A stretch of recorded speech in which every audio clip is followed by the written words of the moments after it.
This is the story of George Washington, the father of our country. His courageous and adventurous life is retold especially for you, from Fisher Price.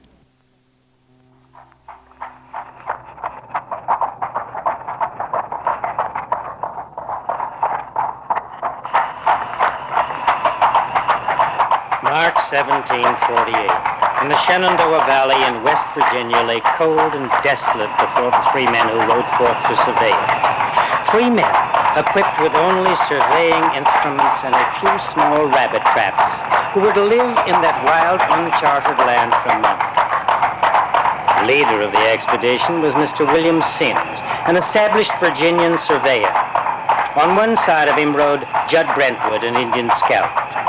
On his other side rode a young boy, only 16 years old, his assistant. The boy's name was George Washington. That night they struck camp at the top of a small rise. Tomorrow they would start surveying. But tonight they would rest and gather themselves for the task ahead. As darkness closed in around them, the wind rose. They sat by the campfire drinking coffee. Shreds of flame peeled off from the fire before the gusting wind. And in the distance... Mr. Brentwood, what's that? Sounds like wolves, George. Wolves? You think we'll see any? Sure hope not, son. I've messed with wolves before, and believe me, it's no fun. What happened to you, Judd? Out trapping once. I was setting my line one evening when I heard my horse scream. You ever heard a horse scream? Didn't think so. Raced back to camp, and there he was on the ground. I knew it had to be wolves. Started a fire right away.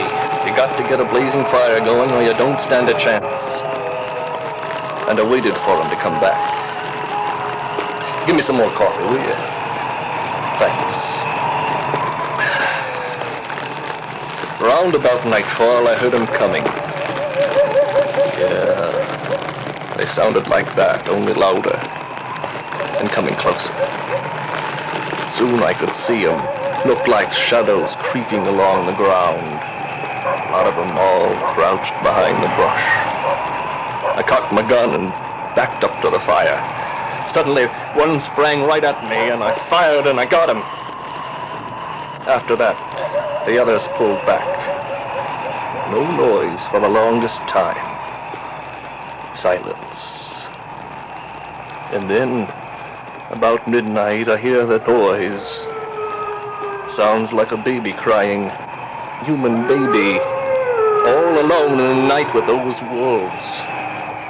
Well, I get up all ready to save it, but suddenly I come back to my senses. I sit down, shaking. Of course, I can't be no baby. It's the wolves trying to get me away from the fire. So I build the fire up higher and await. Again. Finally, they... Here, Judd. Why don't you have some more coffee? What happened, Mr. Brentwood? Did they really attack Now, you? leave him alone, son. He don't want to think about it anymore.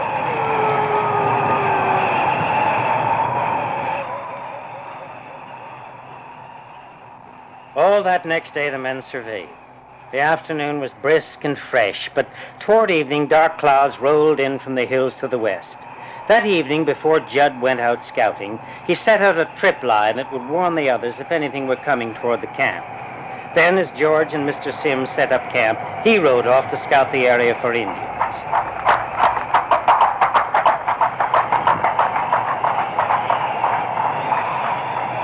As the gathering gloom settled around them, George and Mr. Sims ate their dinner before the fire.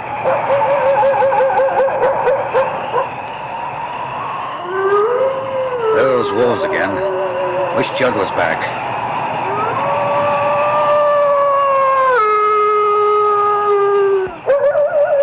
Mr. Sims, that wolf, he's closer. Build up that fire, son.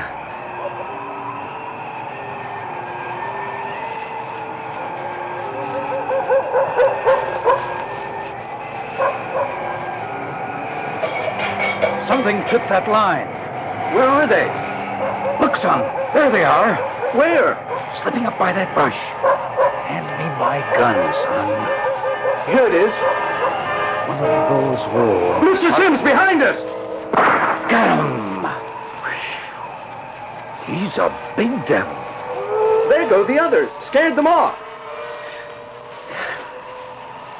Keep that fire blazing, George. Mr. Sims, our supply of wood is getting low. We'd better save it then.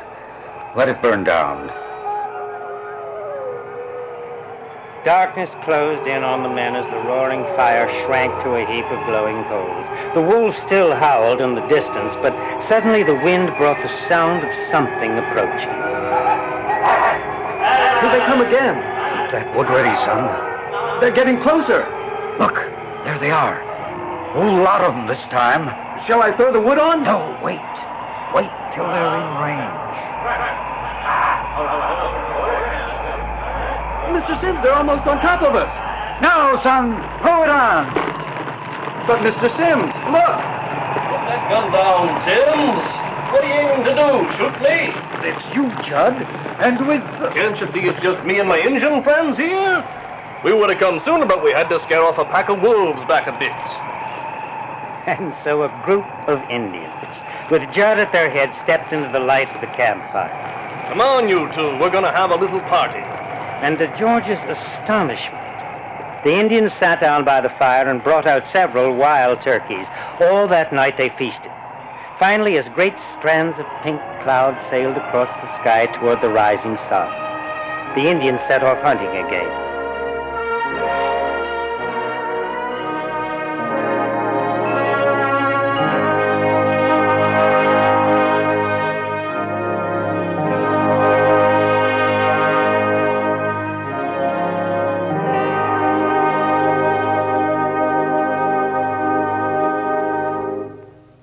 This episode was the first narrow escape in the life of George Washington.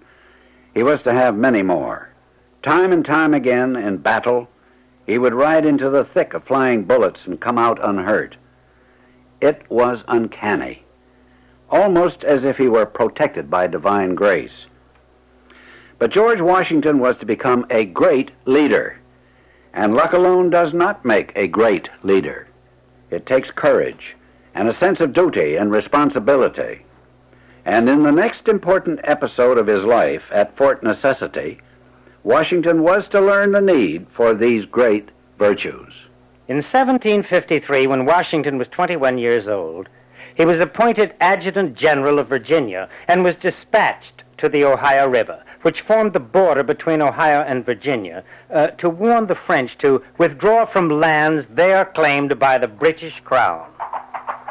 His party reached Fort Le Boeuf, the French fort, on a gray November day. Brown oak leaves filtered down around him as he rode along the hard river bank to the camp.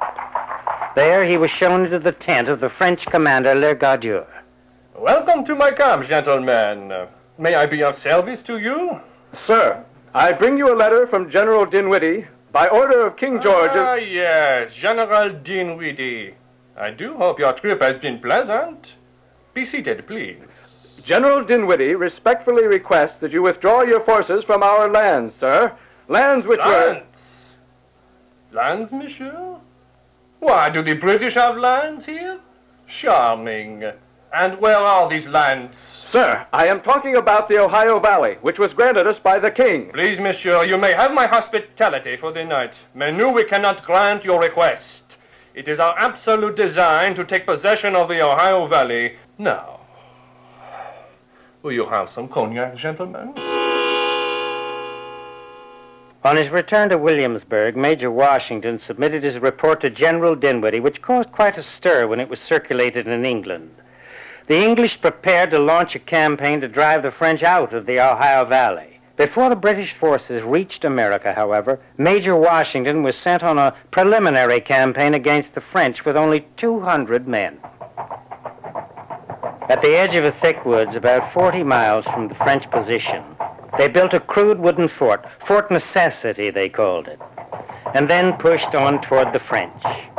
Suddenly, in a clearing beside a stream, they came upon a small force of blue-coated Frenchmen. Washington turned to his second-in-command, Captain Singer. Singer, seize that force of Frenchmen and detain them for questioning. Detain? Major, we have an opportunity to strike now and take them. Why? It may be a peaceful mission, Singer. Begging your pardon, Major Washington, but we were sent here to fight the French, not to converse with them over tea. The men know that this is your first command. If they sense indecision on your Indecision? Singer, if you think that I can't... Order the attack, Singer. Order the attack. In the first battle of his young life, Major Washington quickly routed the French detachment of 32 men. The leader and 9 others killed, the rest taken prisoner back to Fort Necessity. Beside him on the way to Fort Necessity rode Captain Singer. Ah, Major, what a marvelous victory. Yes, it did seem to go fairly well. Ah, Major, I can see that little smile on your face. You do think it was a marvelous victory, don't you? Well, yes, Captain, I suppose it was.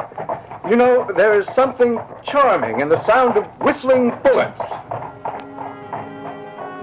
But unknown to Washington, the French camp was not far from where he had taken the prisoners. A French scout had heard the shooting, and now a large force was preparing to march after Washington and his men. On the night of July the 2nd, 1754, Washington sat in his office composing a letter to General Dinwiddie.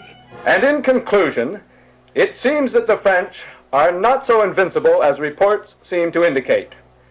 Whether or not the main British force arrives in the next few months, I recommend that we make a bold... Major Washington! Major Washington! Yes? What is it, Perkins? Oh, it's the French. Thousands of them. The French? Impossible. Well, how close are they, Perkins? Only a quarter of a mile away, Major. Singer, sound the alarm. Get the men to their battle positions at once. Suddenly, the massive gun power of the French force was loosed on the rickety fort. Washington rushed out to his panicking men. To battle positions, men! The French artillery and the rifles slammed into the fort. Washington's men fell right and left. For hours, the shelling continued.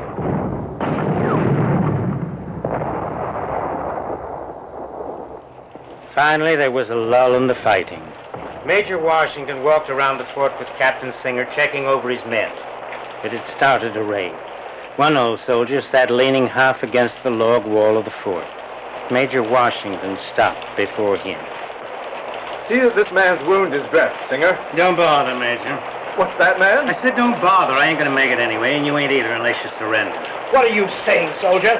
Why, this is Major Washington. Shall I? Quiet, Singer.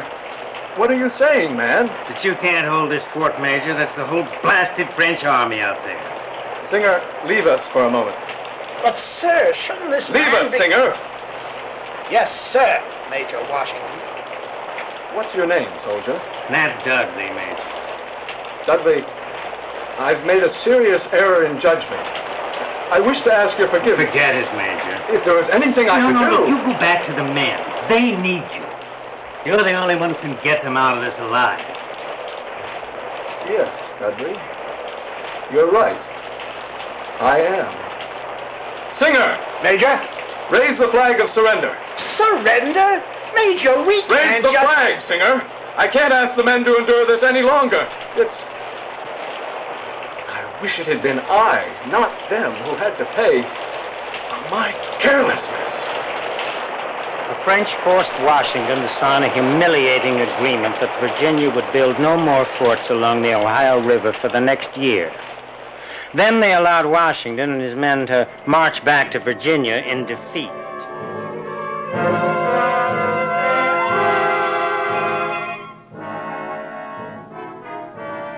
On his return home, Washington brooded over his mistakes. While it was painful, it was probably this willingness to face his mistakes that freed him to grow. You must keep in mind that this was one of the most important times in Washington's life. If he had turned his back on his errors, if he had been inwardly unaffected by them, then George Washington probably would have become merely another second-rate leader. But he was made of sterner stuff, much sterner stuff. Soon after his return, he fell sick with dysentery. As he tossed in bed, he thought of Nat Dudley, clutching his chest in the mud inside of Fort Necessity. He remembered the sounds of the French shelling. He promised that he would make amends for what he had done, that whatever duty called for in the future, he would do it. And let us not forget that while this resolve had a religious fervor about it, it was strengthened by his own pride, his pride in his own personal honor. In one instance later in his life, this very pride was to be almost his undoing. But if this pride was to hurt him later, in his next command, it was to spur him to an act of great heroism. In July 1755, General Braddock and his force of British soldiers arrived in Virginia ready to fight the French. Washington was still weakened from his illness and was forced to ride to battle lying down in a wagon. Finally, on July the 9th, he was strong enough to mount his horse beside General Braddock. But he was not yet fully recovered, and the earth whirled dizzily around him as he rode. General Braddock was completely inexperienced in fighting Indians. He marched his troops proudly through the forest, unaware that their brilliant scarlet uniforms made them perfect targets for Indians hidden along the road. Suddenly, a group of Indians fired on the astonished British, killing General Braddock and reducing the men to complete confusion. It looked as if the Indians would be free to pick off the shocked British one by one. But then George Washington rose to the command. Shaking off his sickness, he galloped among the men, somehow calming them and convincing them to regroup and make an orderly retreat. 3 times his horse was shot from under him, but each time he mounted another horse and rallied his men onward. A terrible defeat had been turned aside. Then, in November 1758, he led the British to victory over the French at Fort Duquesne, the French wilderness fort. On his return to his home at Mount Vernon on the banks of the Potomac, he found himself a hero.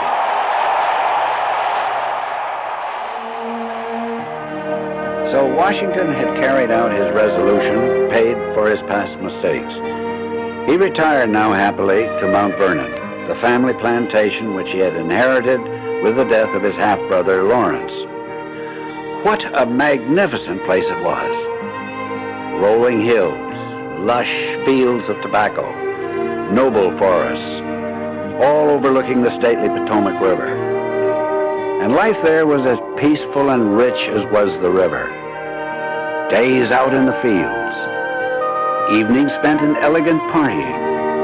When he was 27, Washington married a wealthy young widow, Martha Custis, the perfect companion for Washington. About this time in Boston, Massachusetts, British soldiers fired on a crowd of angry colonists and killed 5 men, one of them a mere boy who was an innocent bystander. The British soldiers had been sent to Boston to enforce a tax on tea and other articles which the colonists refused to pay.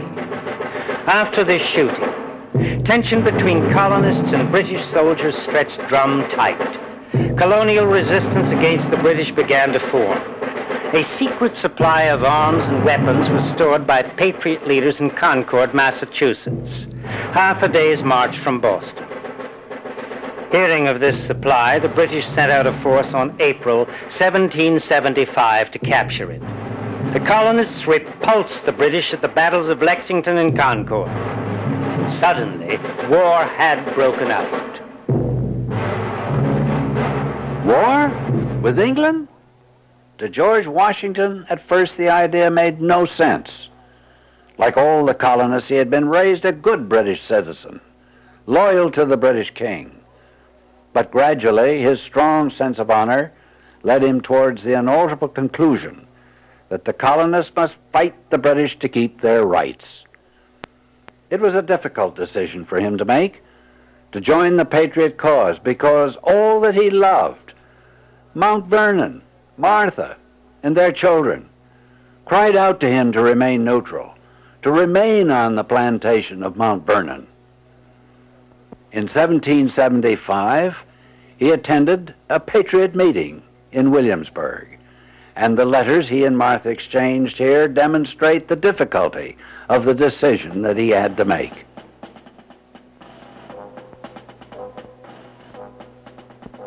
Dearest Martha, I am beginning to see that only one honorable course lies before us, and that, I am afraid, will be contrary to what you would. Dearest George, Today the dressmaker came from Williamsburg with new clothes for Jackie and Patsy. Isaiah is starting the tobacco crop. Will you be back to oversee him? Dearest Martha, the Assembly is moving toward unanimity.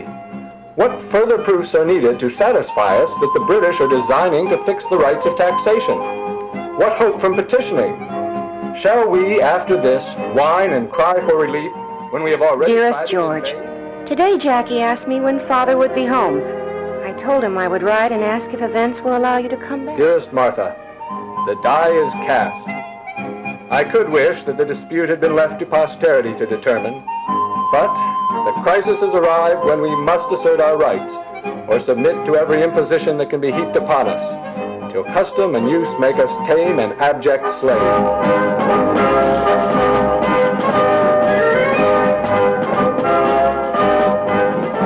So Washington made his decision. He would leave home and family to take command of the Virginia forces. He was giving up now a secure, plentiful life for one of uncertainty and doubt and danger, all because of this sense of duty. But of course his decision was to have very important consequences that even he then could not have foreseen. He was to be given a position of authority that he felt himself actually unequal to. Even before he had time to organize his Virginia force, he was called to the Continental Congress then sitting in Philadelphia and told that he Philadelphia, had command of the June 18th, 1775.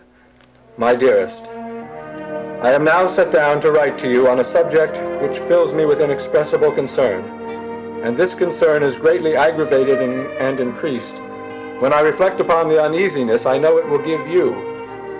It has been determined in Congress that the whole army raised for the defense of the American cause shall be put under my care, and that it is necessary for me to proceed immediately to Boston to take upon me the command of it, as it has been a kind of destiny that has thrown me upon this service. In case of my death will, I hope, be agreeable.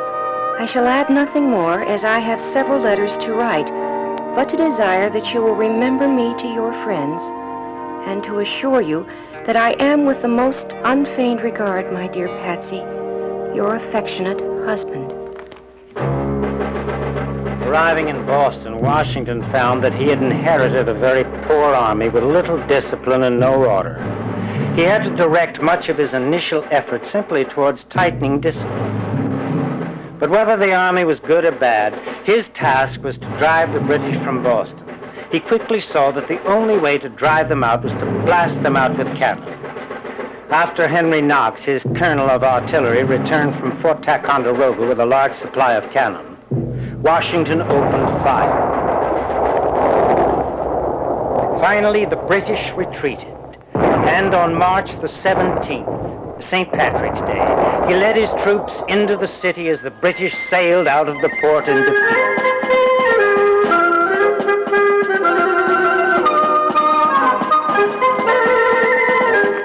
But the victory, however, was misleading. The Americans became overconfident. Washington believed now that he could defeat the British using traditional military tactics such as the old frontal assaults.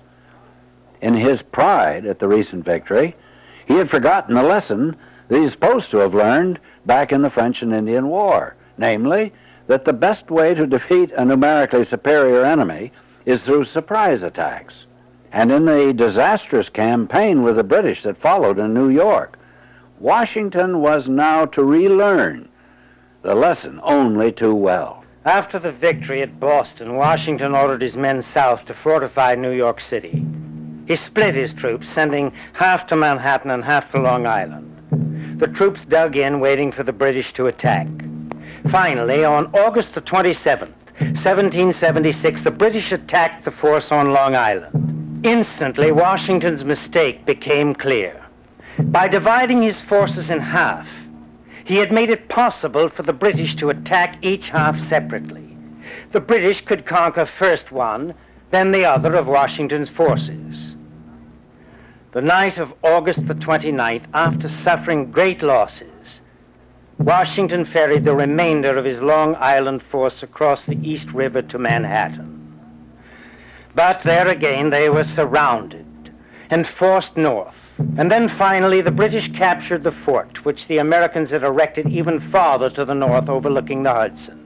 With the fall of Fort Washington, Washington's army numbered now only 3,000 men, compared to the 10,000 he had started the campaign with.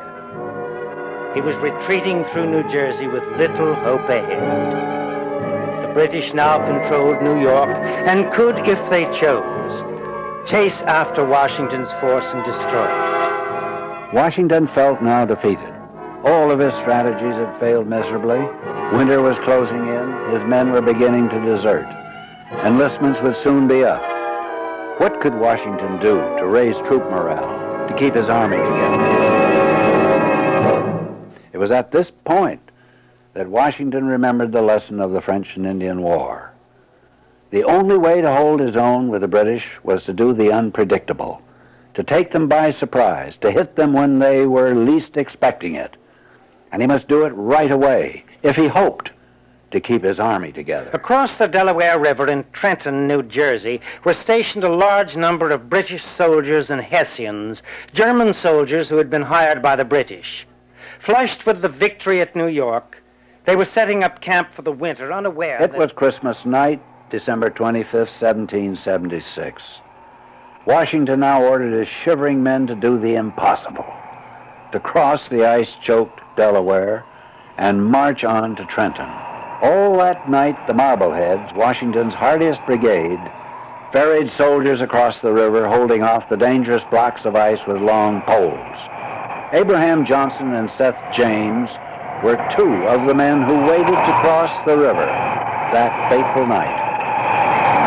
Coldest night of the year, and us in summer regiment. At least you got boots, Abe. I ain't seen boots myself these 2 months. Look! Here come the Marbleheads! Where? Well, I can't see nothing through this sleet. Right on us! Let's go! All right, man. Prepare to embark. By 4 in the morning, the column of Americans was ready to march the 9 miles to Trenton. As the sky began to pale overhead, the soldiers broke into a long trot. They must arrive early enough to take the British by surprise. Meanwhile, in Trenton, the British were still in the middle of a very smashing Christmas party. They were joined by Hessians who seemed to lose their command of the British language as the evening proceeded. Ah! What was that? Suddenly the door burst open and in stormed a crowd of Americans, firing muskets and thrusting bayonets.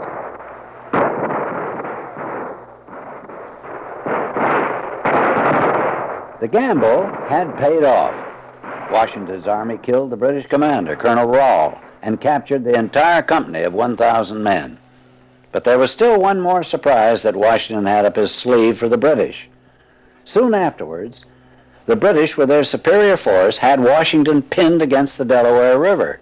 But that night, Washington called for his colonel of the artillery, Henry Knox, and together, the two of them, worked out a plan that was to leave the British. The next morning, the British commander, Lord Cornwallis, ordered an attack on the American force.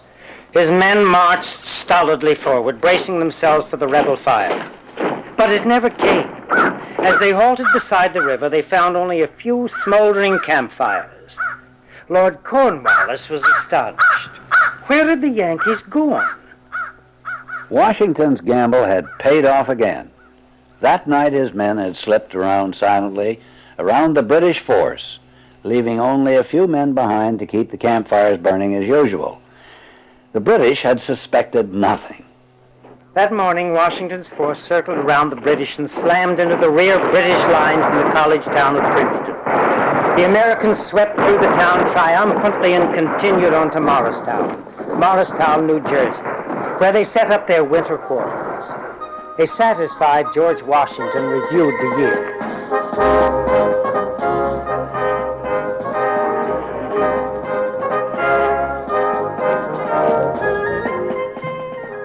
But it was a hard, long winter. Morale slowly drained out of the men during those winter months. Washington saw that his work had just begun. As a permanent strategy, he must attack the British by surprise again and again to gain those victories that he needed so desperately to keep his army together. Think of what he was going through. He was not by nature a brilliant man, but he was a brave man, and his firm resolution made itself felt to every man beneath him. They knew that if anyone could lead them to victory, he could. Spring 1777. The main British force held Germantown, Pennsylvania. Washington quickly mobilized his forces to take the town by surprise. The army set out at nightfall to cover the 20 miles to Germantown. All night they marched. When they were still a few miles outside of the town, the eastern sky began to pale and then showed the first faint streaks of daylight. Washington feared that the British would spot his men. But luckily, the dawning light revealed an even better cover than darkness. Dense fog. Great banks of glowing mist enfolded the soldiers. Under cover of this fog, the Americans reached Germantown and overran the first sleepy sentries. As the American force surged into the city, the British broke ranks and fled.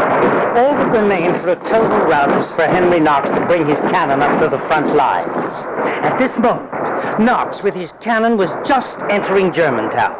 There he found a force of redcoats barricaded inside of Chew Mansion, a great house on the edge of town. Knox swung his cannon to face the mansion. Just then, a messenger from George Washington rode up to him. General Knox, the general wants your cannon up at the front immediately. Tell the general I can't come, man. I have to take care of this force first. But, sir, the general's order was urgent. If you can't bring up... Confound it, man. There's nothing I'd rather do than obey the general. But it would be unmilitary to leave a castle behind us. Henry Knox had made really a serious mistake. The British force he had stopped to attack was really inconsequential and well barricaded. His cannon slammed into the sturdy old mansion with little effect. On the battlefront, Washington's force fought desperately but was soon driven back through the city. The battle ended a defeat for the Americans.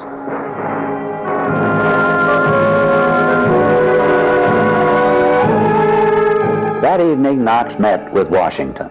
General Washington, I've come to resign my commission. Come, Henry, I'll hear nothing of it. General, please let me finish. I not only disobeyed your orders today, but made a tactical error of grave consequences. I had read in my books that it is unmilitary to leave a castle behind us. And I'm afraid that I applied the principle wrongly. Now look, Henry. Yes, you made a mistake. I know what it's like to make a mistake, too. And if I'd given up after every mistake that I I'm made... not giving up, General. I simply no longer feel qualified to serve under you. Listen, Henry. Have you ever heard of Fort Necessity?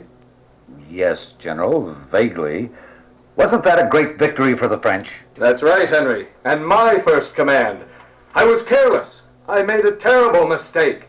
And the consequences were much worse than today. Much worse. But I've remembered that battle, Henry. I've remembered it every time I thought I couldn't go on any longer. I've remembered the misery I caused that day. And it's kept me going.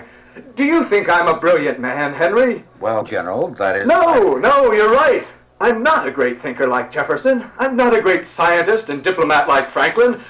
But I've learned one lesson very well, and I defy anyone to learn it better. What, General? We grow by suffering, Henry. We learn from our mistakes. It was a good thing in the long run that I made my worst mistake at Fort Necessity, when it didn't matter as much as now. Do you understand, Colonel Knox? Yes, General. I understand. Very well, then.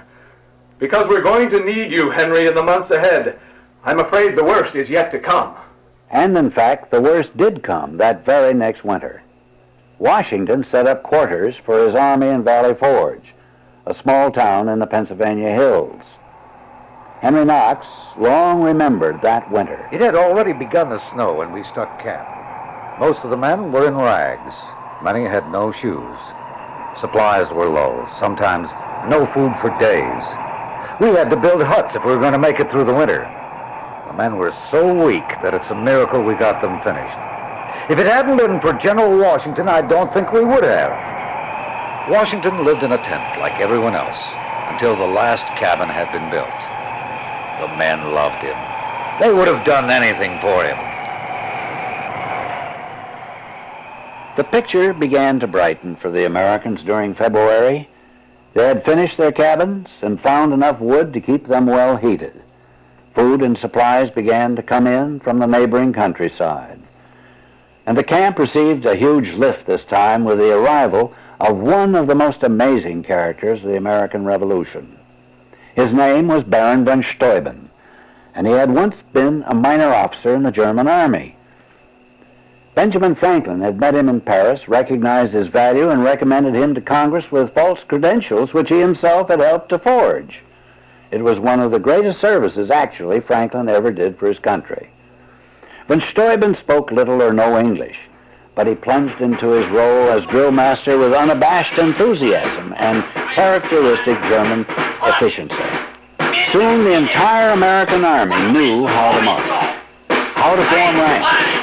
They had discipline and they had spirit, and they shared a love for this mad German. The second new officer to arrive did not turn out to be such a fortunate find. He was General Charles Lee, a former British officer who had taken up the American cause hoping for personal advancement. Lee had skinny legs, a bloated stomach, and a nose that jutted forth in disdain. He looked like an egotist and a coward, and he was. Lee let it be known that he scorned the post of field commander of the American forces as beneath him. And when Washington prepared to attack the British that spring, Lee publicly made known his feelings that the Americans could not hope to defeat the British. For all of these reasons, in place of Lee, Washington appointed as field commander the Marquis de Lafayette, a French idealist who had left home and family to fight for the cause of liberty. But the night before the battle, Washington received a visit from Lee in his tent. Good evening, Charles. May I be of service to you? General Washington, sir, you do me an injustice. What are you speaking of, Charles? Why is a Frenchman in charge of the troops tomorrow instead of me? Why, you know very well that you turned down the opportunity to be field commander, Charles. Poppycock, General. Everyone knows that you're jealous of my popularity with Congress. You're afraid that they'll appoint me in your place if I distinguish myself. So, instead of me, you General gave Lee, are you saying that I am I most certainly am, General Washington. Then I suggest you examine your records, General Lee. My honor has never been questioned. It is now, General Washington. What? No one says that. All right, General Lee. You will have command of the troops tomorrow. But I want to hear no more of this talk. Do you understand? Yes, sir, General Washington. Good day to you then, General Lee. Good day, General Washington. I shouldn't have given the command back to him. Behind all that swagger, he's not capable of leading the men. I'm sacrificing the troops for my own personal honor. I can't let this hurt the men. Washington realized that his pride in his personal honor had led him to make the wrong decision. But there was no changing it now. He would simply have to wait. The next day, Washington remained behind the lines to coordinate the American strategy while Lee led the troops forward to battle. The battle began. Patriot lines advanced toward the British position at Monmouth. Victory was in sight for the Americans. But suddenly, inexplicably, General Lee ordered a retreat. In confusion, the American soldiers began to pull back. Heartened by the retreat, the British surged forward. The wavering American lines were on the point of breaking and running. But suddenly George Washington appeared at the lines, mounted on his white horse. General Lee, you are a traitor and a coward, and I relieve you of your command. Get out of here! Go to the rear lines! Electrifying the men with his courage, Washington rallied his forces to turn again on the astonished British. Forward, men! Regroup and charge! Later, the Marquis de Lafayette was to recall. The general's presence and calm courage completely stopped the retreat. He rode all along the lines, amid the shouts of the soldiers, cheering them by his voice and example. I thought then, as now, that never had I beheld so superb a man. The British escaped from Monmouth to New York City, but the American army had proved conclusively that they could hold their own against the main British force. After this battle, the British were wary of entering another battle with Washington's force. And while the two main armies remained relatively inactive, the war scattered to a number of fronts. One of these fronts took place in such quiet little settlements as Cherry Valley, New York. Dusk was falling on the little outpost in northeastern New York on the evening of November 8th, 1778. Black Feather, a friendly Indian, walked into the fort and approached Colonel Ichabod Alden, the commander. Black Feather, it's been many moons since we met. What news do you bring? Plenty news, Colonel Alden. Many men come here in 3 nights, hurt your people. Nonsense. I certainly would have heard of any uprising like this. My scouts brought in a report just yesterday. I see smoke signal today on ridge. Colonel must protect his fort. Oh, bosh, Blackfeather. Now it's late. I'm going to bed. Very early in the morning of November the 11th, Colonel Alden's wife, Melinda, woke suddenly. Wake up, Ichabod. I think I hear Indians. Go back to sleep, dear. It's probably just wolves. Oh, but dear, I think I smell smoke. It is Indians. Keep out of sight, Melinda. Colonel Alden raced to gather his men together at the barricades. Already the Indians were streaming up and over the walls. Man the cannons, men! It was a brutal surprise attack. But this was only one front in the war. Another front was the South, where Swamp Fox Marion and his hardy band of daring compadres ran the British ragged. And a third front, most important of all during this time, was the frontier. It was essential that the Americans drive out the British who were preparing to strangle the colonists from the northern and western frontiers. In 1778, George Rogers Clark, a big young surveyor much like George Washington himself, was given command of 200 men to capture the entire Illinois territory, a huge area including all of present-day Ohio, Illinois, and Indiana. All that summer and fall, Clark's men slipped through the wilderness, taking English settlements by surprise bloodlessly. Many of the settlers were French who were not unwilling to shift their allegiance to the Americans. But one large British force remained to be captured, the principal British force at Vincennes. Clark's force had dwindled to 180 men, and he had little hope of victory unless he took the fort by surprise. So in December 1778, he led his men on the 180-mile trip to Vincennes. Clark knew that the route to Vincennes would be nearly impassable. The great forests were a maze of fallen logs and thick underbrush, and even worse, the plains had been flooded. In places, waist-deep lakes of icy water covered the plains.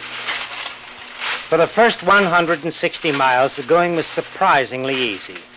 The water was only a few inches deep at most, but on February the 13th, the men came upon a swollen stream, and beyond it lay a long expanse of flooded plains.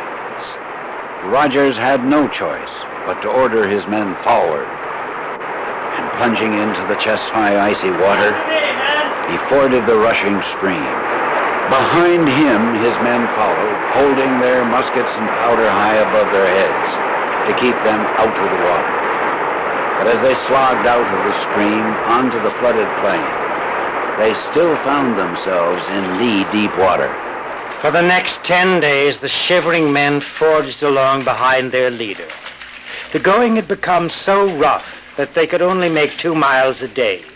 Some days, by evening, they had found no dry land to sleep on, and they were forced to huddle together in the shallows. On February the 23rd, only 2 miles of water remained. But it was the worst yet, shoulder high in places. The men hung back, numb by the intolerable cold, worn down by little food. Rogers knew that any man who hesitated would freeze to death. Luke Benders, one of Rogers' men, remembers that day. Oh, so cold meant cold. You know, shivering. But this cold was different. That water didn't feel cold, it burned you. After a while, it didn't even burn, it just didn't feel nothing anymore. I can tell you this. If it hadn't have been for George Rogers Clark, none of us would have got out of there alive. Because after a little of that water burning into you, you just didn't care anymore what became of you. Unless you had a man like that to look up to take that one extra step for her, that one extra step that you had to take each time. Unless you wanted to die. But no man died. When the weaker fell, the stronger helped them back to their feet, or towed them along behind in canoes. In this way, the entire force reached dry land by late afternoon. It had been one of the most incredible marches in the history of warfare.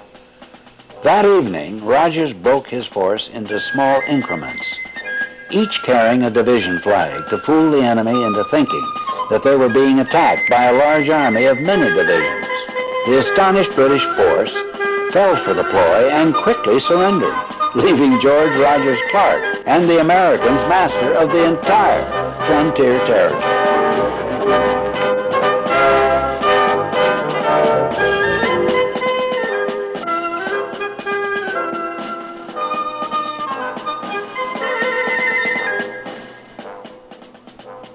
The war trudged on. In the East, no decisive battles were fought. But one important development had taken place. The French had decided to support the American cause. They gave the Americans money, soldiers, and, most important of all, naval power. Now Washington's army was approaching numerical equality with the British. Earlier in the war, Washington's great victory had been in keeping the army together despite physical hardships, despite defeats. Now his victory was in keeping the army together despite an emotional hardship, namely waiting. For over a year, Washington was marshaling his forces, getting ready for that one last battle that would win it all, while his men waited, grumbling, anxious for the battle to begin. Through his calm courage, Washington again was able to keep the army together. And finally, the opportunity presented itself. July 1781. The main British force was in Virginia under Lord Cornwallis. A secondary force under Sir Henry Clinton held New York. Washington had his troops massed and waiting up the Hudson River just outside of New York City, ready to attack Clinton. Then he would move south to take care of Cornwallis. But plans for the attack were altered by a piece of incredible news. The French fleet was headed for Virginia with 28 ships. If Washington moved quickly, he could catch the British between his army and the French fleet. Likely spot of confrontation: Yorktown, Virginia. And so the great march south began.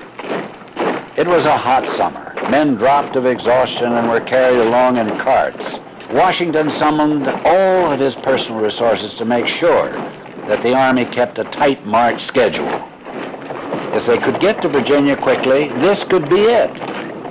Through Trenton and through Philadelphia, the army marched down to Maryland. Flatter, but even hotter. Finally, on September 14th, the American force reached Williamsburg, Virginia, and there they joined another force under Lafayette. The American force now numbered total 16,000. Washington opened fire on Cornwallis's outer lines in late September. The turning point came on October the 3rd, when Washington's forces captured Gloucester Point, the only possible British escape route. On October the 17th, 1781, the battle was still raging on. But suddenly, half hidden in the smoke, a lone drummer appeared on the British lines. It was the sweetest music any of the soldiers had ever heard. Firing stopped as word went around that the drummer was calling for a parley. The soldiers put down their guns and stood up in their trenches, peering through the smoke. The drummer played on and on into the deepening twilight. An officer then rode out from the British lines waving a white flag. He gave a letter to a young aide of Washington's, Billy Whizon, and asked Billy to deliver it to the general. Late that night, Washington was alone in his quarters working on military dispatches. He was surprised to hear a knock at the door. Yes? Come in. Evening, General. Billy, what is it, son? A letter, General, from the front. Well, let's have a look at it. Have a seat, Billy. Please, Billy, be seated. Begging your pardon, sir, but I prefer to stand before you just now. All right, Billy. Now let's see what this says. I propose a cessation of hostilities for 24 hours, and that 2 officers may be appointed by each side to meet at Mr. Moore's house to settle the terms for the British surrender. I have the honor to be, sir, your most obedient and most humble servant, Cornwallis. Thanks, son. Never has anyone brought me more welcome news. Thackeray wrote that true greatness is to tire out hostile fortune, to be daunted by no difficulty, to keep heart when all have lost it, to go through intrigue spotless, to forego even ambition when the end is gained. No better description has ever been written of George Washington as he prepared to accept the formal British surrender.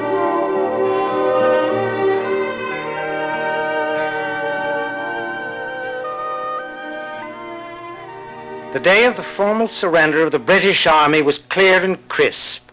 The French in their sparkling blue and white uniforms and the Americans in their drab garb formed regiments facing each other across the Yorktown Road. Silently, they waited for General Washington to appear. Then the drums rolled, and Washington rode into the sunlit Virginia meadow, calm in victory as he had been so many times before in defeat. Once again, a hush fell over the plain. Then the drums rolled once more, and a scarlet line of British soldiers rode out of their battered earthworks. They were led by General Charles O'Hara, who had been deputized by Cornwallis to make the surrender. Washington, in turn, silently and impassively waved him on to his own deputy, General Benjamin Lincoln. In the midday quiet, Lincoln rode forward, touched O'Hara's sword in token of acceptance, and showed him where the British should stack their arms before returning to their empty fortress.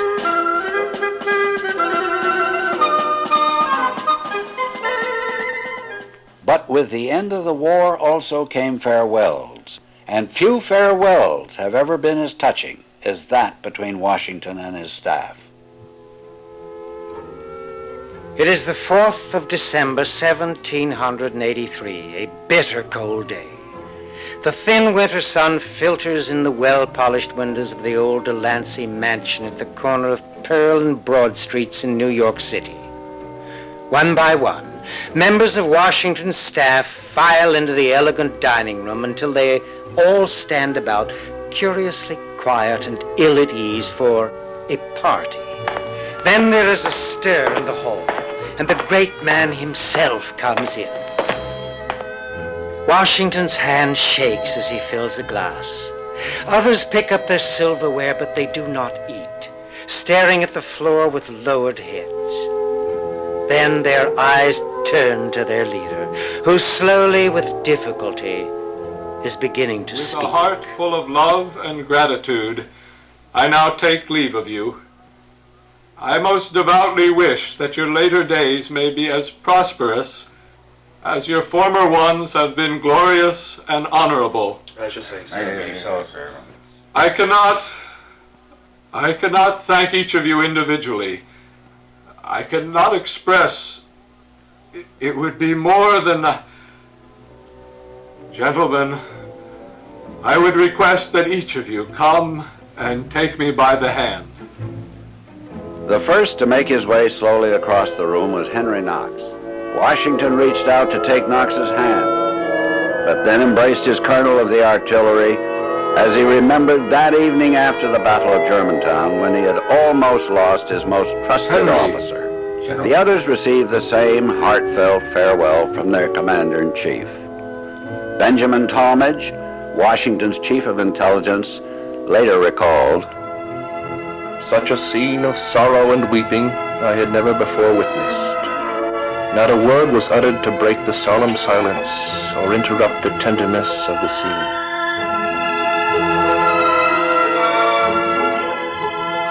Waving his hand to them, Washington left the room, only to be greeted by vast crowds of New Yorkers as he made his way to Whitehall Ferry and thence home. But Washington's heart was on his beloved Mount Vernon as he quietly boarded the barge. Soon the lines were cast off, the course was struck, and those who thronged the shores waved farewell to the man who was first in war, first in peace, and first in the hearts of his countrymen.